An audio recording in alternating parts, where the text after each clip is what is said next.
Hola, Santiago otra vez de Musicardí y esta vez estamos con Jasmine de la banda Boa que está a punto de presentarse en el Corona Capital 2025. So, Jasmine, this is your first time in Mexico. How Yes. long have you been wanting to be here and how are you feeling? I've always wanted to come to Mexico, and that's always on the list on top of all the other countries Yeah. I want to come and visit. So this is extremely exciting, Yeah. and I just hope that we get some time to have a look around a little bit. Yeah, we're so happy to have you here. Yeah. And what have you heard about the Mexican crowd? Well, this is everybody's telling me that it's quite an energetic crowd. I didn't really know that Yeah. before, but I'm like, oh, okay. Yeah, so tomorrow's show is gonna be a great one. Yes. Yeah. Yes. This is, in general, your first Latin American tour, Yes, right? it is. What is the thing that excites you the most about this tour? So the Lane anime was shown on South American satellite TV. Okay. So we had a lot of followers over the years, Yeah. really supportive fans for a long time Yeah. from all of these countries that we're going to visit and more, and we want to go back and visit more. Yeah. So it means even more to be able to come and play. Yeah. It's just really wonderful. Yeah. We've been wanting to come for years, so. Yeah, and you know, Boa have been together and making music since the early 90s. What has changed in your creative process in all these years, and what have still remained the same? Well, we actually had a hiatus for about 27 years. Yeah, well, yeah. So I think what's changed is that there's different band members now. Yeah. So there's only there was 6 then when we wrote Whiplash, there's only 3. Yeah. And so sonically it's changed. Yeah. So it's less compromising between 6 people and now compromising between 3 people and not compromising but finding the music that we enjoy together writing. Yeah. But one thing that we had was a fluency in our musical conversation. Yeah. And when we were in the room writing, it was there again, which is fantastic. Yeah, and now talking about Whiplash, is your first time as a band in 19 years, I think, or? Something like that, Yeah. yeah. And how was the recording? Like, maybe did you feel a little bit weird, or did you feel like, no years happened, like? I think for me, I'd done solo music between the times, Yeah. so I was playing a much more sort of folk style. So it was kind of changing my vocal range and my Yeah. vocal style a bit more back to the original style. Yeah. Whilst also being conscious that I'm older and my range is going to be different. Yeah. So in that level, it was quite a different experience. Yeah. I would say that Alex. When he was in Boa originally, he was playing the bass, but through this album, he really played the guitar and he really played amazingly, and wrote a lot on the guitar. With my guitar, it was like maybe I'd only been playing electric. I only had an electric guitar. Yeah. I bought it while we were writing. Yeah. Okay. So I'm kind of new, Yeah. and I was still figuring out the pedals and Yeah. stuff. So I always played acoustics. But you were learning. Yeah. And what was the thing that you missed the most about making music as Boa and touring with the band? Well, we never really got to tour too much, and this time round we've toured a lot. So Yeah. that's been fun, and it's been quite a learning curve. Yeah. And I've got quite good at sitting still for a long time. Yeah. And do you like it or do you not like it? I do enjoy touring, absolutely, yeah. No, I do. I mean, being able to come here, and more than anything, being able to play the music to the audiences is wonderful. I wish we could do more to meet the audiences, but usually after each show I'm kind of like rest my voice.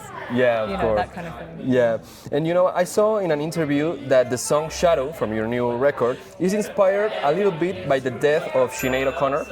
And who are other artists or bands that have inspired you in your career?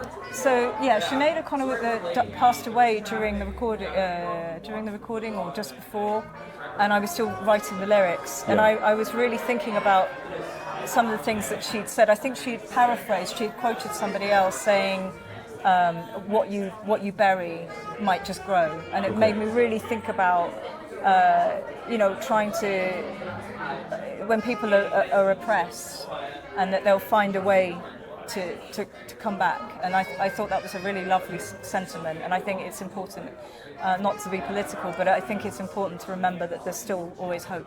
Yeah. So and obviously her vocals were beautiful, absolutely stunning.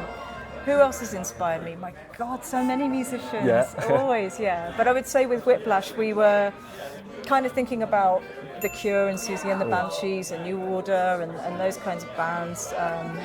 Previous albums, I was kind of listening to Nusrat Fateh Ali Khan a lot, which I'd heard that Jeff Buckley was a fan of as well. So I was like a fan of him too. Yeah. And Nick Drake, Led Zeppelin, Jane's Addiction, you know, the usual. Yeah.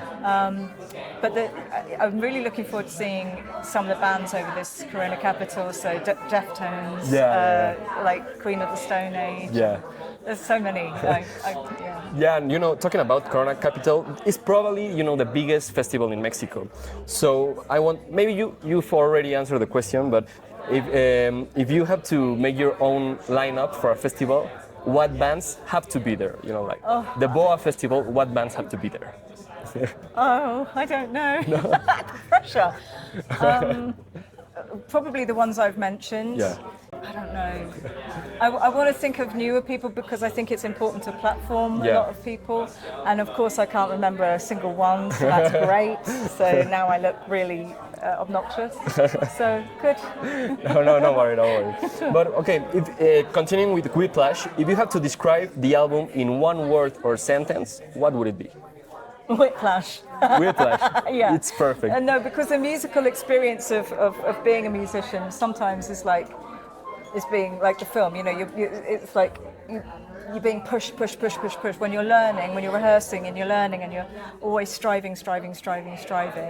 Also, the whiplash feeling of like suddenly the song's gone viral and we're all in this car and then we're like, So that's kind of how it is. Yeah, and you know, talking about that, when Dubbed had the little, you know, resurgences thanks to TikTok, how did you find about, or what did you think when that happened? We had friends messaging us. Okay. And so we were messaging each other, so going, so apparently it's like somebody heard it the other day. Yeah. Oh, okay, that's cool.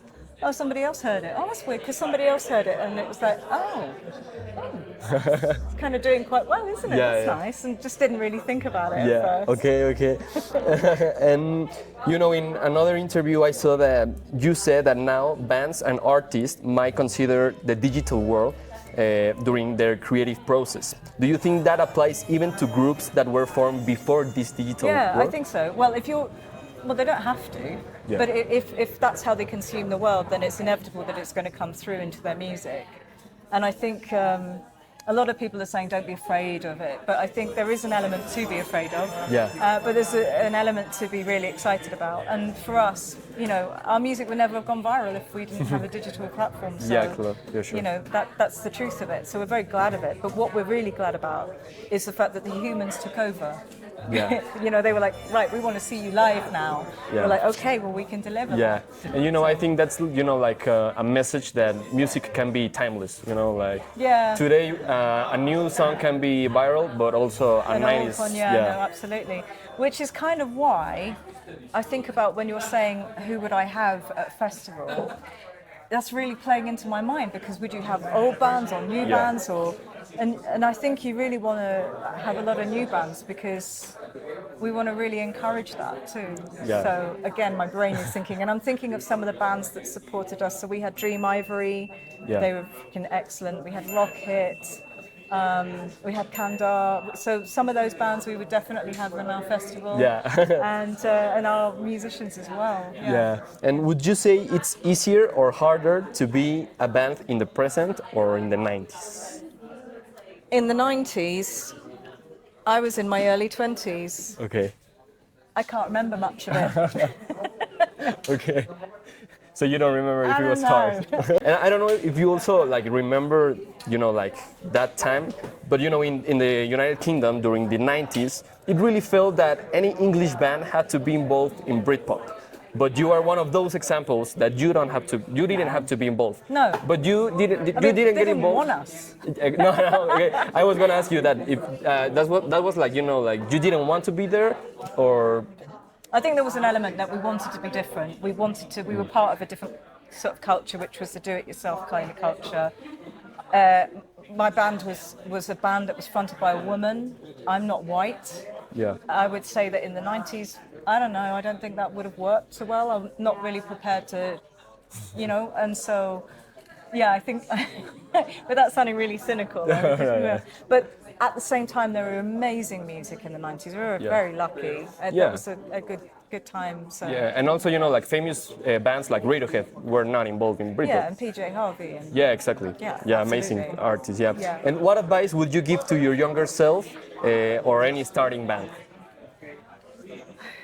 Keep going. Don't get too stressed. And if you can't find it one way, you can probably find it a different way with the music. Just keep going and keep being curious. Yeah. And have fun. Have fun. Enjoy the ride. Like a really old person. Have fun along the way. And what is next for you as a band? Do you have any, you know, like common goal that you would like to achieve, or maybe plans on recording new music? I think one of the things we want to do is we're releasing Frozen, the Londonian version tomorrow. That's the plug. Yeah. And then we're touring around Peru, Argentina, Chile, and Brazil. Hopefully, we'll come back and we'll go and play in Colombia and Ecuador and Venezuela, and like lots of different places. And come back to Mexico too. Yeah. I think next year is going to be more touring. And the writing process, we'll see what happens. You've got to take it slowly. Take your time. Yeah. But thank you so much, Jasmine. We are so happy to have you here. Thank you so much. Nice to meet you. Nice to meet you. Take care.